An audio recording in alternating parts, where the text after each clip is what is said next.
जय हिंद दोस्तों, बहुत बहुत स्वागत है हमारी इस इन्फॉर्मेटिव वीडियो के अंदर। आज हम बताने वाले हैं, अगर आपने कहीं पर भी पैसा इन्वेस्ट करना होता है तो सबसे बढ़िया, सेफ और प्रचलित इन्वेस्टमेंट का टूल एफडी है। हमारे बुजुर्ग भी बोलते थे एक्स्ट्रा पैसा पड़ा है तो आप एफडी करा लो, आपका पैसा भी सेफ रहेगा और 2 रुपए का आपको ब्याज भी आ जाएगा। दोस्तों, अगर आपने बैंक ऑफ बड़ौदा, जो कि BOB है, गवर्नमेंट का बैंक है, काफी बड़ा बैंक है, इसके अंदर एफडी करवानी है तो इन्होंने 7 अप्रैल 2025 से अपने एफडी के अंदर जो ब्याज के रेट थे काफी चेंज किए हैं, जिनके बारे में आज हम डिस्कस करेंगे। लेकिन उससे पहले कुछ छोटी छोटी बातें मैं आपको बताना चाहूंगा। 1 साल के अंदर अगर आप 10 लाख से ज्यादा की एफडी करा लेते हैं तो आप ITR भरना सुनिश्चित करें, नहीं तो आपको इनकम टैक्स डिपार्टमेंट से नोटिस आ सकता है। पूरे साल के अंदर अगर आपको 50,000 से ज्यादा का ब्याज मिलता है, या अगर आप एक सीनियर सिटीजन हैं तो 1 लाख से ज्यादा का ब्याज मिलता है तो 10% TDS भी आपका काटा जाएगा। अगर आप चाहते हैं कि आपका TDS ना काटा जाए तो फॉर्म 15G दे सकते हैं 60 साल से कम वाले, और फॉर्म 15H दे सकते हैं 60 साल से ज्यादा वाले, ताकि उनका किसी भी तरह का TDS ना काटा जाए। तो दोस्तों, हम बात कर रहे थे 7 अप्रैल 2025 से क्या एफडी के नए दर आ गई हैं। आप ये देख सकते हैं, डोमेस्टिक टर्म डिपॉजिट है, NRO को मिलाते हुए इनकी कैटेगरी होती है कि आप 3 करोड़ रुपए तक का कराओगे तो इस कैटेगरी में आप आ जाओगे।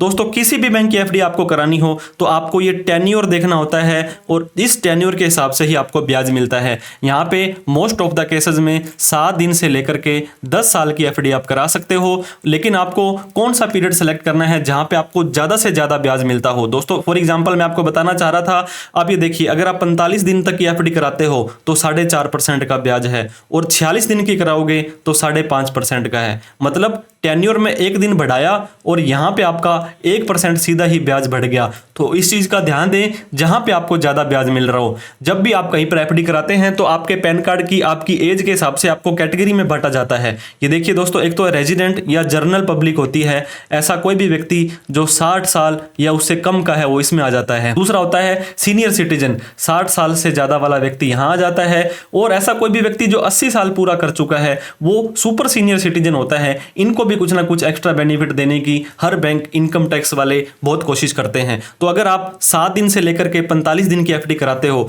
तो 4.25 यानी कि 4.25 का मिलेगा, और सीनियर सिटीजन को 4.5 4.75, और सुपर सीनियर को भी 4.75 मिलेगा। हालांकि ये देख सकते हैं आप, सुपर सीनियर को यहां तक कोई भी बेनिफिट एक्स्ट्रा नहीं मिल रहा है। यहां भी 5, यहां भी 5, 6, 6, 6, 10, 6, 10, 6, 25, 6, 25। तो 15 से 45 दिन के लिए कराते हो तो 4.5, यहाँ पे 5, 46 से 90 दिन की कराते हो तो 5.5, और यहाँ पे 6। दोस्तों, हाईएस्ट कौन सी एफडी पर आपको ज्यादा से ज्यादा ब्याज मिलेगा उसके बारे में भी हम डिस्कस करेंगे।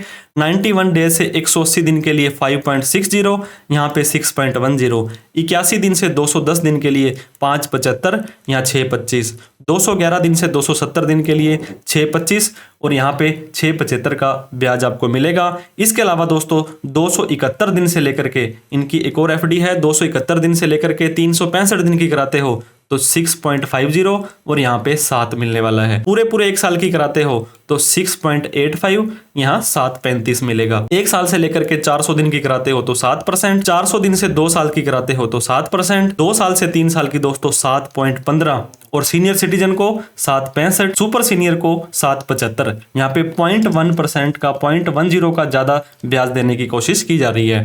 3 साल से 5 साल दोस्तों 6.80। अब ऐसा कौन मूर्ख होगा दोस्तों, 3 साल से ज्यादा का एफडी का ब्याज मतलब पीरियड तो ज्यादा दे रहा है लेकिन इंटरेस्ट इनको यहाँ पे घटा रहे हैं। आप ये देख सकते हैं 20, 30, 0.35% आपको कम मिलेगा अगर आप इनको ज्यादा टाइम के लिए पैसा दोगे। और ज्यादा 5 साल से 10 साल के लिए कराते हो तो और घट जाएगा, 10 साल की कराते हो तो और घट जाएगा। तो ऐसा आपको नहीं करना है, क्योंकि जहां पर आपको ज्यादा से ज्यादा ब्याज मिल रहा हो वहीं पर ही तो दोस्तों आपको जाना है। तो कंक्लूजन के तौर पर मैं आपको बताना चाहता हूं, अगर आप इनकी 2 साल से लेकर के 3 साल के बीच की एफडी कराते हो तो 7.15 का मिलने वाला है नॉर्मल व्यक्ति को, 7.65 मिलेगा सीनियर सिटीजन को, 7.75 मिलेगा सुपर सीनियर को। एक एडवाइस दोस्तों मैं आपको देना चाहूंगा, पूरे साल के अंदर अगर 10 लाख से ज्यादा की एफडी करी है तो ITR भरना सुनिश्चित करें, नहीं तो सेक्शन 148 में आपको नोटिस आ सकता है, और आप दोस्तों TDS अगर आपका कट गया है तो आप ITR भर के उस TDS को क्लेम कर सकते हैं। साल खत्म होने के बाद में आपको अपना AIS, TIS और 26A से एक फॉर्म होता है जहां पर ऑन रिकॉर्ड आपकी इनकम आती है, TDS आता है, वो जरूर चेक कर लें। और वीडियो अच्छी लगी हो तो लाइक करके, अभी तक हमें सब्सक्राइब नहीं किया है तो प्लीज हमें सब्सक्राइब भी कर लें। और दोस्तों, इस वीडियो को उन सभी लोगों में शेयर करें जिन्होंने एफडी करानी है और वो भी स्पेशल ज्यादा ब्याज उन्होंने लेना है। कोई डाउट क्वेरी क्वेश्चन हो तो कमेंट करके आप हमसे पूछ सकते हैं। Thank you so much for watching this video. जय हिंद, जय भारत।